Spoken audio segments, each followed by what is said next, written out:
All right, we'd like to welcome our champions to the podium.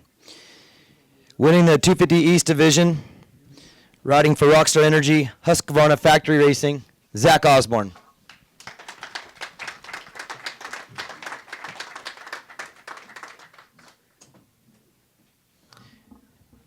Winning the 250 West Division, riding for Monster Energy, Yamalube, Thor Parts Unlimited Yamaha, Aaron Plessinger.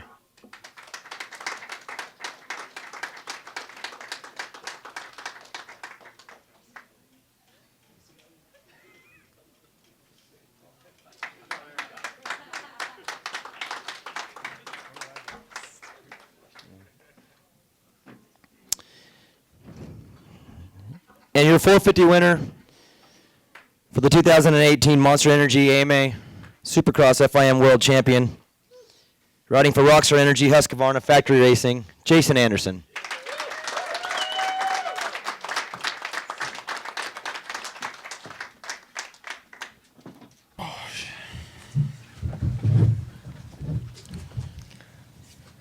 Aaron, I'll start with you.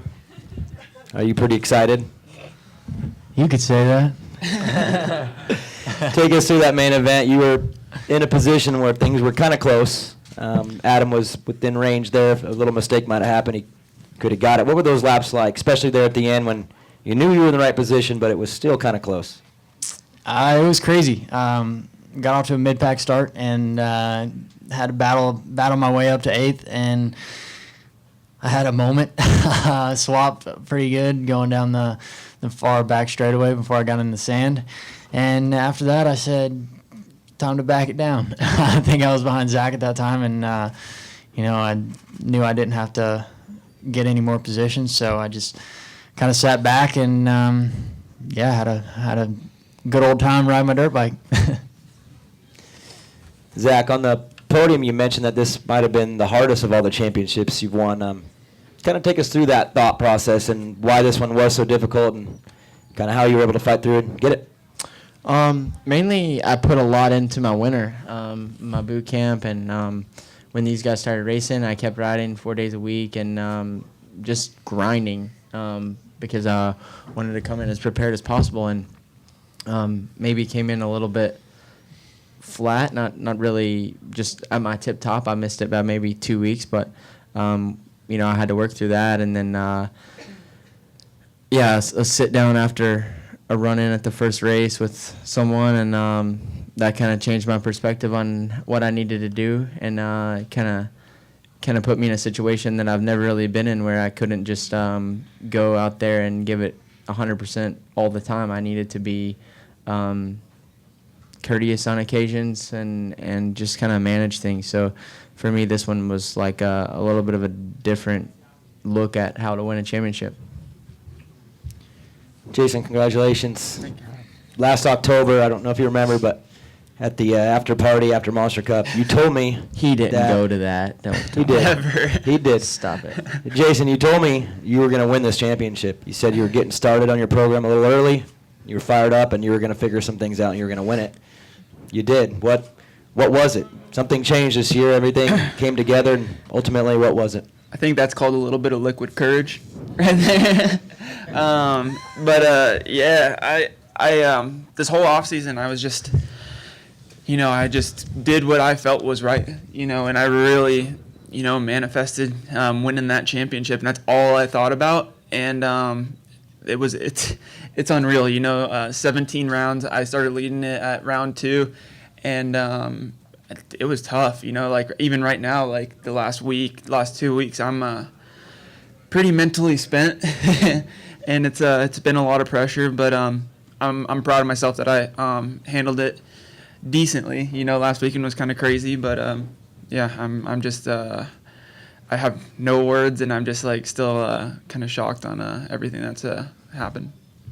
As a follow-up question, where's the after party tonight? We'd all like to go. We made a collective decision that we're going to be grown men, and we're going to go back and watch the race in my motorhome, have a small treat for dinner, and go to bed and go focus on this outdoor title. I'm going to sleep.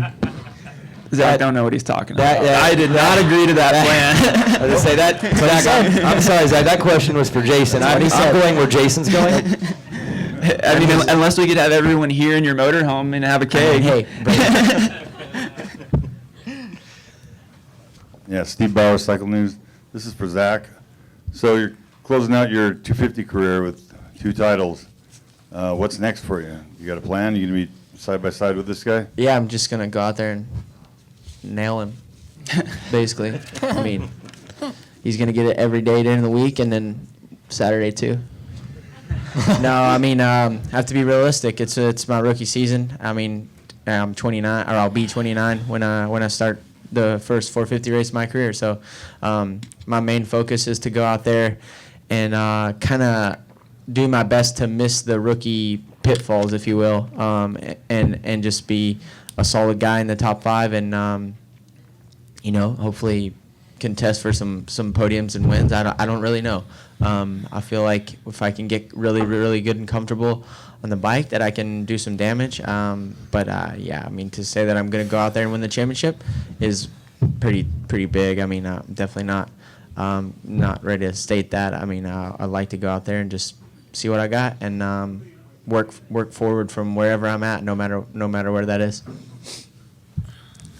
This is Jim Kimball, Motocross Action. A question for Jason. Jason, what was it like? Like you commented just now, you had the points lead after round 2, and I don't know, how can you manage the points lead yet try to win races? It seems like that would be difficult. Yeah, for sure. I feel like I could have probably won more races if it was a little bit closer, because I feel like, some of those races I was just, thinking about points and everything like that. So it was tough to kind of really send it. So, it was tough. Maybe the second part to that is, and I don't know what my question exactly is in this, but what really impressed me, it seemed like if you got a bad start or you had a crash, you really seemed to make every minute count. I mean, you charged to get back near the front. You never gave up. Yeah, I mean, that's this 450 season, it's 17 rounds, and every point counts, and you could kind of tell, with that last round how crazy it was. I needed those points, so it really, really counted. Chris Cooksey, Motorworks Addicts. So Zach, you said you had to sit down after the first round. Was there some sort of a formal probation? What happened there? Well, I was on probation from the thing here last year in Vegas, so they just really made it clear. And then Aaron, down on the podium, I saw you with your girlfriend. Did you propose? I need a sweatshirt. Yeah, I did. Congratulations. Thank you. Have one? She said yes. Yeah.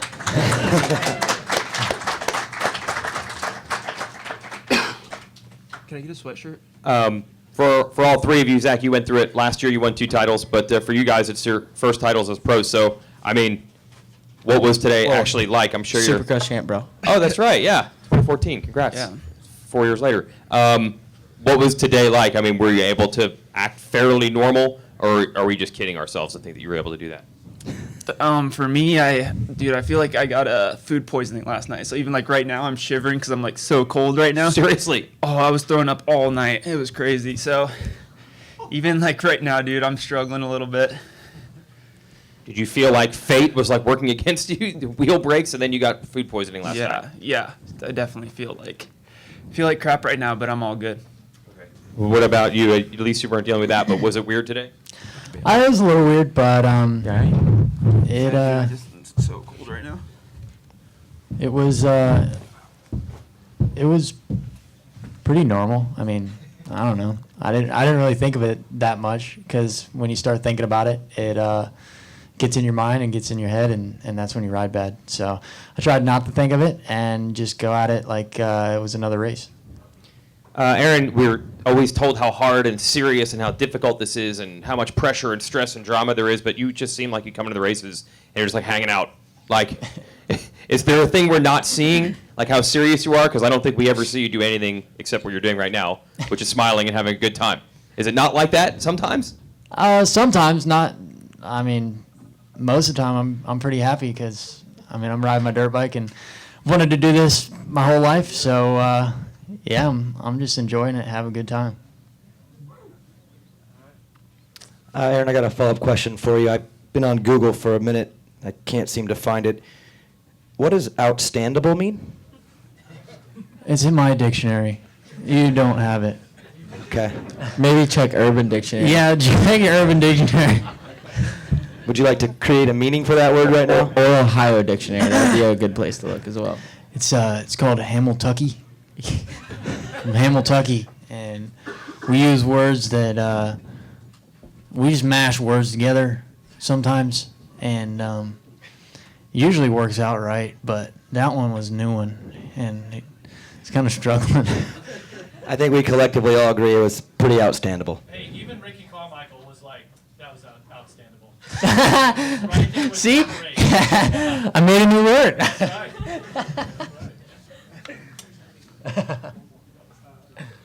Wheels with racetracks. This is the last question, I guess. We've used words serious, normal. Nobody's asked us yet.